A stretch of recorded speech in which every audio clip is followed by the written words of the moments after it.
everybody, my name is Lindsay and I am the owner of Blue Mountain Rustic Custom Signs and Designs. I am here today to show you how to make this farmhouse sign. So you can do any design that you want. This is just one that I did for someone's upcoming wedding.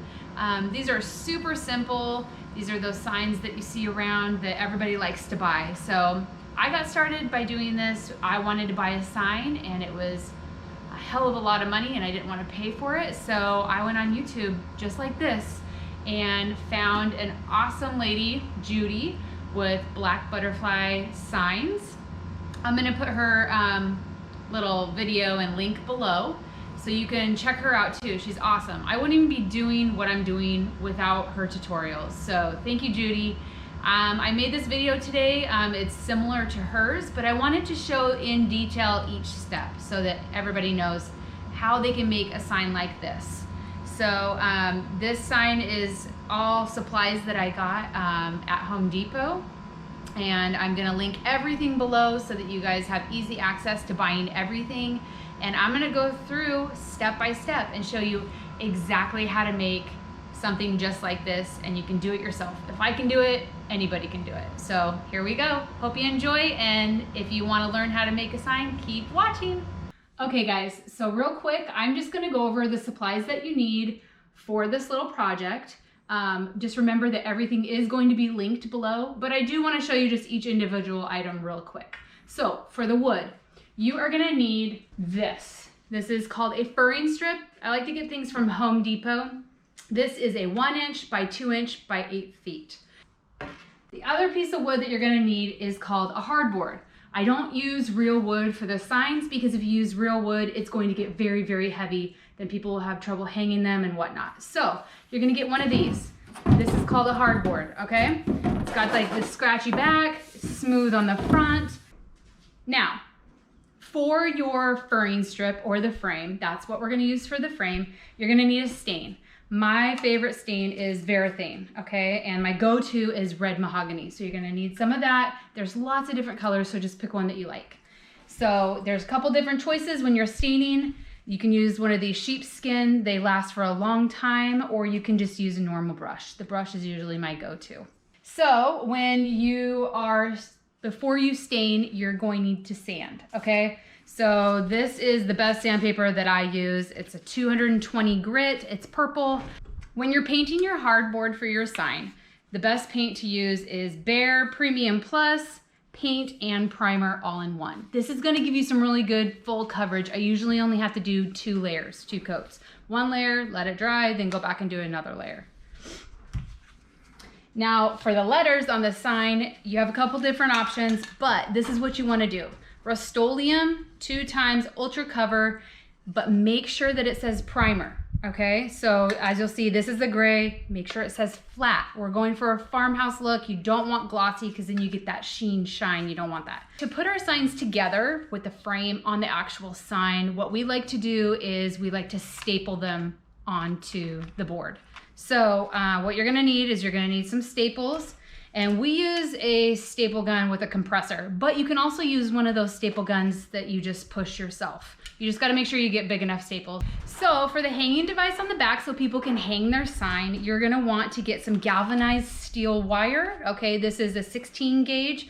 That is thick enough to hang a bigger sign, but also great for smaller signs. So it works all the way around. And then you're gonna need some D-ring hooks, okay? So you'll put 2 of those on the back and then put the wire in between. Also, you're gonna need some needle nose pliers to make that all work on the back. So you are gonna need a couple saws to cut both the frame and the hardboard. Now, when you are cutting the frame, you're gonna use a miter saw. So that miter saw, you can use one like this, a table miter saw, or you can actually use a hand saw with a miter box. If you don't have access to something like this, it is still doable. Now for the hardboard or the actual sign, we are gonna use a skill saw. Again, if you do not have a skill saw available to you, you can use a hand saw with just doing your regular measurements. First, cut the tip of your furring strip at a 45-degree angle.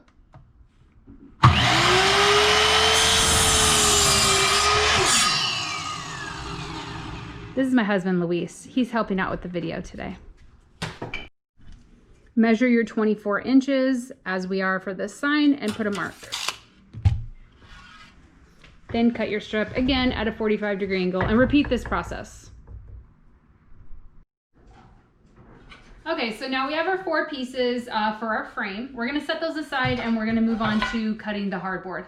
Now, we have a 24-inch by 24-inch sign, which means we are gonna cut our hardboard an inch smaller than that. So this is gonna be cut to 23 inches by 23 inches. So if you were making a 24-inch sign by 12-inch sign, that means that your board will be cut 23-inch by 11-inch. You always want to go an inch smaller for the frame.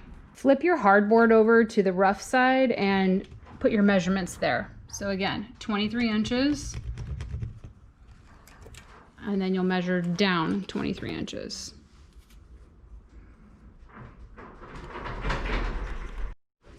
After making your markings, you can use a ruler or one of these T-square thingies and draw your lines so you make your square. Then you have lines to cut with for your skill saw or your hand saw.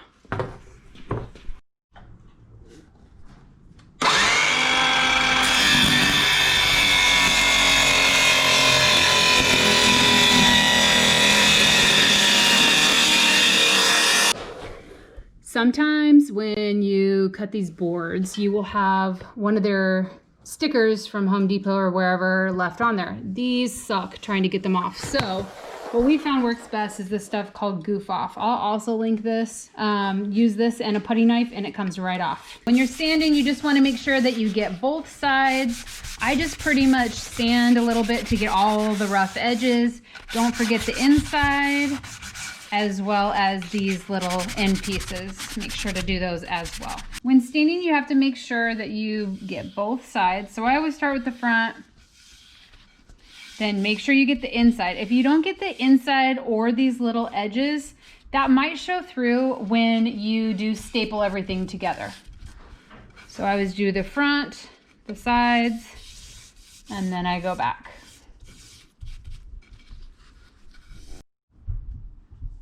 Now that we have our fronts and our edges of our pieces done, go ahead and flip everything over and do the other sides. Now you'll want to let these dry for at least a day. Okay, so now we're going to paint our board. I do not sand or anything. I don't do anything to prep this board other than to just wipe off the extra dirt, grainy stuff that's left on there from actually cutting it. So I just use a basic brush, no biggie, nothing fancy. And then again, our white flat paint. You don't have to use Behr, as I said before. This is just, one that I like. It's an interior flat white paint. Make sure it says flat. Now, if you're a perfectionist like me, it's hard to get past trying to be perfect with this. And you just can't be, because we're going for that rustic-y farmhouse look. So just don't think, start painting. You're not going to screw it up, even though you might think you're going to. Just start painting. Just give it not a super light coat, but not a super thick. Just cover it. And then once it's dry, in a few hours, you can go back and do another layer. So to do the design that's going to go on our sign, we are going to use some vinyl. That is the best thing to use so that you get crisp lines in your farmhouse sign that you're going to be making. Now, this is the machine that I have. It is an MH721 cutter from US Cutter. This is a 24-inch cutter that I have. You use 24-inch vinyl when you're cutting. Now, when you make a sign, you're going to want to use Oracle 631. The 631 is non-permanent. That is not going to rip your paint, pull it off, anything like that, as long as you pull it off within 24 hours of having it on and don't leave it on too long. So this is the best vinyl that I've found. I use a gray. You can use whatever color you want as long as it is 631. 651 is gonna pull off your paint. You can use a Cricut for these designs as well. Just make sure again that you're using the non-permanent vinyl when you do this project. Okay, so moving along to our computer design. When I bought the machine, the US Cutter, it came with a software program called Vinyl Master Cut. So what I've done is I've come up with a design for this sign using different fonts. and the design for what my customer asked for this particular sign. And we will cut it right now.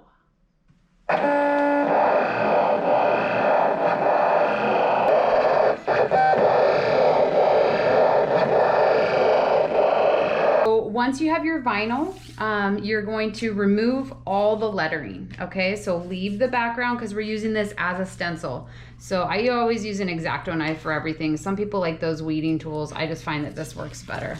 Anyways, remove all of your lettering till it looks like this.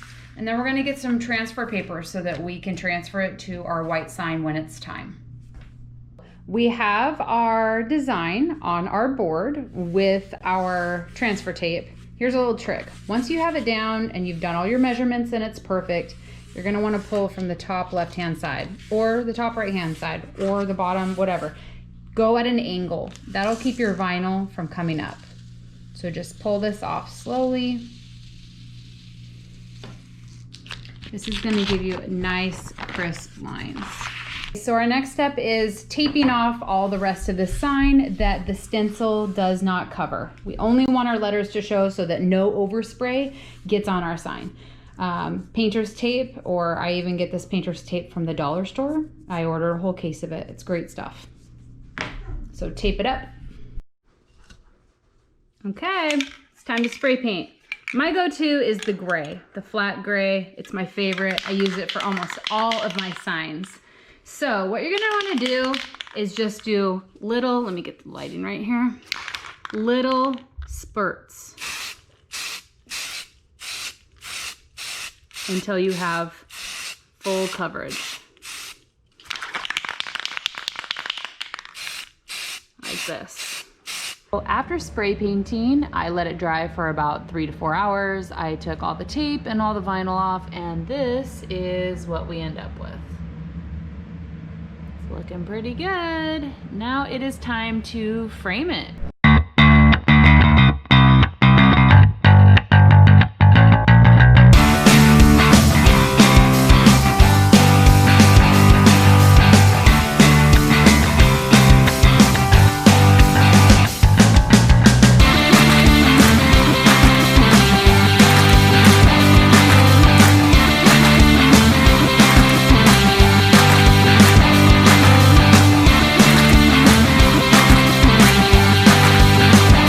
So we are going to be putting our wire on the back of our sign, and what I've done is I've taken our 16 gauge wire and I've actually doubled it up. The sign's a little bit heavy, so I like to double it and do a little braid myself. And then what we're going to do is you just do it a little bit longer than your D hooks that you've put on the back of your sign. So the wire should hang over a little bit like this. What you're going to want to do is pinch it with the needle nose pliers at each of the corners. And then you'll just rope it around and around, and then pinch it at the end with your needle nose pliers. And you're gonna want it pretty tight so when someone goes to hang this sign, they have a little bit of leverage, but it doesn't go up and above the sign. So this is what it looks like when it's all done. Okay. Thanks, guys. Thank you for taking the time to watch this video and making a sign with me. I really appreciate it. I hope that it helps somebody out there know how to make something that they're wanting to make. You know, as makers, it's important that we all share our knowledge so that we can all, you know, get a little bit better. So thanks again to Judy from Black Butterfly Designs for helping me figure out how to do my Etsy and how to do signs and mats. I'm going to continue to do tutorial videos to show you guys how I make what I make. So if it helps you make something, great. If you don't want to make something, go to my Etsy page and buy something from me. That would be great too. So thank you for taking the time to watch this. I will be making more videos in the future. Give me a like, give me a subscribe, write me a comment, write me a question. We're all in this together. So thank you so much, and I will see you guys next time. Bye.